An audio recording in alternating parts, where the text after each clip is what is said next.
you today. Now, it's a little different. As you notice, kind of got a fire behind me going. It's pretty awesome. My wife surprised me with a week getaway to Park City to celebrate our anniversary. So we've now been married 21 years. Woo! All right. Last week, after doing that first episode about the best year ever exercise, I had so many calls, actually phone calls, asking how they can be happy. They asked how they can actually truly implement this, that they struggle with writing what they need about. People, some of the people that called me talked about how they kept hitting roadblocks.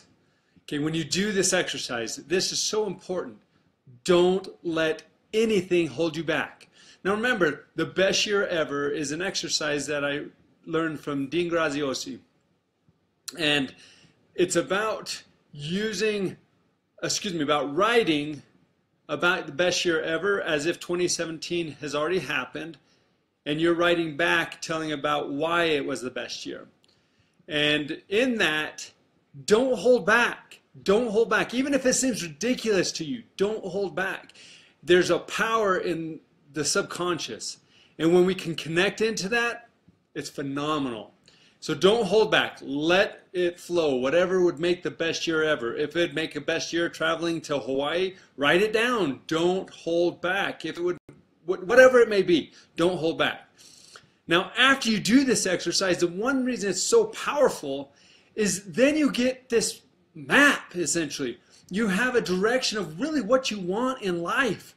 You have an idea of what's going to make you the happiest that you could possibly be. And that's phenomenal, because then you know where to set your goals. You know how to set goals. Because let's say, for instance, let's say you want to increase friendship. You want to increase your friendships. And say with those friendships you have a few people that, maybe kind of the relationship struggling. Well, if in your part of your best year you write that you want to have a better relationship with so-and-so, then that gives you exactly what to do to work on it. You're like, okay, I need to really repair this relationship. What is it that I can do? And then you can set goals, or you can plan to improve that. Now, granted that if you do this exercise, that doesn't mean that everything might not happen. That doesn't mean that everything will happen either. But when you know what you want and you go for it, that is really the best year. And I've used this now for, like I said, we're on about the fourth week, and I've been amazed.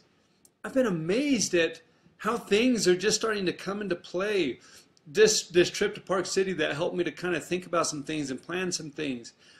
It's been amazing. And one of the things that was asked is, how can I be happy? And several people actually asked this question. And I want to talk about that point specifically.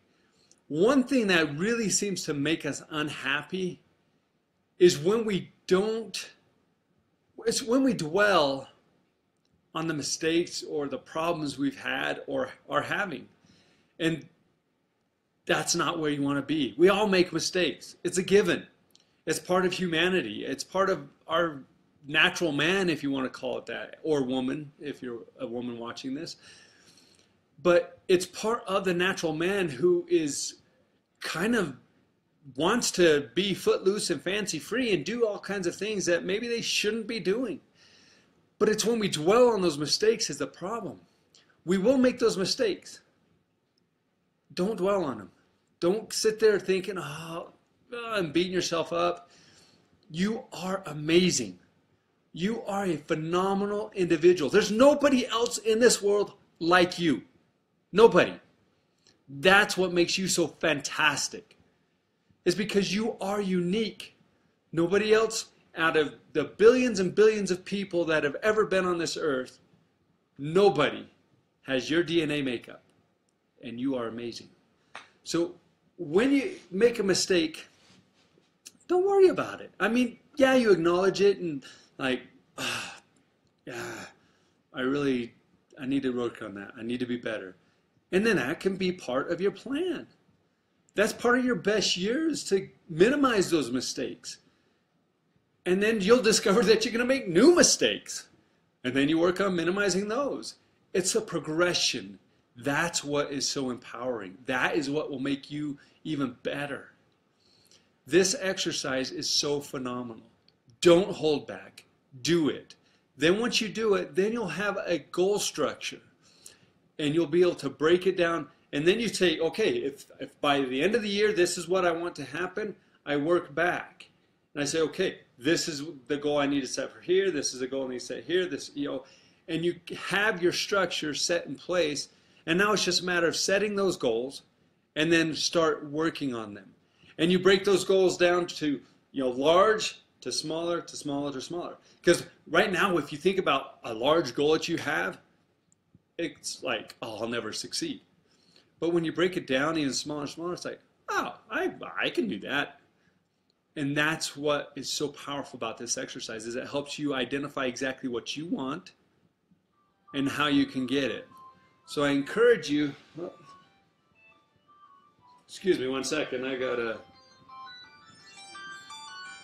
don't know how to, let me tell you a story really quick while I've got this cheap phone. Last night, we brought our children up last night to be with us for Wednesday and Thursday. And Micah, the son that came into the video last week, he jumped into the water.